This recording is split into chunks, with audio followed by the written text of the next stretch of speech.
ખેડબ્રહ્મા ખાતે વિશ્વ આદિવાસી દિવસની ઉજવણી કરાઈ. રાજ્ય કક્ષાનો કાર્યક્રમ મુખ્યમંત્રી ભૂપેન્દ્રભાઈ પટેલની ઉપસ્થિતિમાં યોજાયો.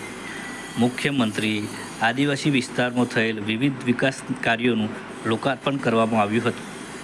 વિવિધ યોજનાઓ હેઠળ આદિવાસી બંધુઓને મળતી સહાયના લાભનું વિતરણ કરવામાં આવ્યું હતું. 9 ઓગસ્ટ વિશ્વ આદિવાસી દિવસ. રાજ્યમાં 26 સ્થળો ઉપર ઉજવાઈ રહેલ વિશ્વ આદિવાસી દિવસના કાર્યક્રમની વિડીયોના માધ્યમથી મુખ્યમંત્રીએ સંબોધન કર્યું હતું.